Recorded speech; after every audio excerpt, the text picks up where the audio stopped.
আসসালামু আলাইকুম সম্মানিত ভিউয়ার্স, সবাই কেমন আছেন? আশা করি সবাই ভালো আছেন। আমিও ভালো আছি। চলে আসলাম নতুন একটি টিপস নিয়ে, যেটা আমাদের ফ্যামিলিগতভাবে অনেক কাজে লাগে। কারণ আমাদের পরিবারে অনেক সময় প্রাথমিক চিকিৎসার প্রয়োজন হয়, যেটা আমাদের জানাও জরুরি। প্রাথমিক চিকিৎসাটি হলো যখন কোনো ছোট বাচ্চার গলায় কোনো খাবার আটকে যাবে। শুধু ছোট না, অনেক সময় বড়দেরও গলায় খাবার আটকে যায়। সেক্ষেত্রে আমাদের করণীয় কি? কারণ অনেক সময় গ্রামের দিকে হসপিটাল অনেক দূরে থাকে বা ফার্মেসিতে অনেক প্রফেশনাল ফার্মাসিস্টরা থাকে না। তার কারণে আমাদেরকে এই প্রাথমিক চিকিৎসাটা জানা জরুরি, যেন আমরা বাসাতেই প্রাথমিক চিকিৎসাটা চালিয়ে জীবন রক্ষা করতে পারি। তো আজকে আমরা বলবো বয়স অনুযায়ী যে 0 থেকে 1 বছর এবং 1 বছর থেকে 5 বছর বাচ্চাদের গলায় খাবার আটকে গেলে আমাদের করণীয় কি।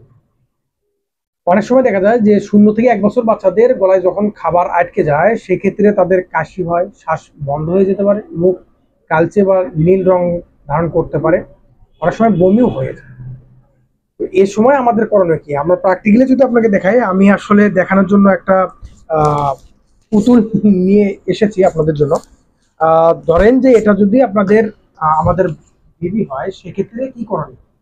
তো এর গলায় যখন খাবার আটকে যাবে, এর বয়স যদি 0 থেকে 12 মাস অর্থাৎ 1 বছরের মধ্যে হয়, সেক্ষেত্রে আমরা বেবিকে এভাবে হাতের উপরেও রাখতে পারি এবং আমরা হাঁটুতেও রাখতে পারি।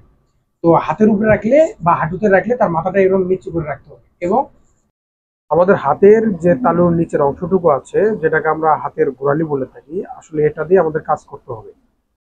ঠিক দুই হাতের স্ক্যাপুলার মাঝখানে যে জায়গাটা আছে, সেখানে আমরা এভাবে প্রেস করব, এভাবে চাপ দেব 5 বার। এবং অনেক সময় বাচ্চার মুখ থেকে বা গলা থেকে খাবারটি না নামা পর্যন্ত আমরা এভাবে চাপ দিতে থাকবো এবং প্রাথমিক চিকিৎসাটা চালাতে থাকবো। যদি দেখা যায় যে বাচ্চার মুখ লাল হয়ে গেছে এবং বমি করছে এবং শ্বাসকষ্ট হচ্ছে, তাৎক্ষণিক আমরা প্রাথমিক চিকিৎসা দিতে দিতে হাসপাতালের দিকে একজন রেজিস্টার্ড চিকিৎসকের কাছে আমরা নিয়ে যাব। এবং এটা যদি 1 থেকে 5 বছরের হয়, 1 থেকে 5 বছরের বাচ্চাদের ক্ষেত্রে আমরা কি করবো? তখন তাদেরকে আমরা দাঁড়ায় রাখবো ঠিক এইভাবে, অথবা কোলে নিয়ে রাখবো, এবং আমাদের বাম হাতটা আমরা এইভাবে মুষ্টিবদ্ধ করবো, তার ঠিক নাভির উপর অংশে আমরা এইভাবে রাখবো, এবং ডান হাত দিয়ে এইভাবে ধরে 5 বার এইভাবে প্রেস করবো। ছোট বাচ্চাদের ক্ষেত্রে প্রেসটা খুব হালকা হবে, এবং বড় বাচ্চাদের ক্ষেত্রে প্রেসটা একটু মধ্যবিত্ত চাপ হবে। তো সেক্ষেত্রে তাদের মুখের থেকে খাবারটা বের হয়ে যেতে পারে। তো আশা করি এই প্রাথমিক চিকিৎসাটা কাজে লাগবে। এবং যদি দেখা যায় যে বাচ্চাদের জ্ঞান হেরে ফেলতেছে, মুখ নীল হয়ে গেছে, অতিরিক্ত বমি করতেছে, শ্বাসকষ্ট হচ্ছে, সেক্ষেত্রে দ্রুত আমরা প্রাথমিক চিকিৎসা চালিয়ে যাব এবং হসপিটালের দিকে অগ্রসর হব। তো ঠিক আছে, নিত্য নতুন ভিডিও পেতে আমার পেজটি ফলো করে রাখবেন। আশা করি কাজে লাগবে।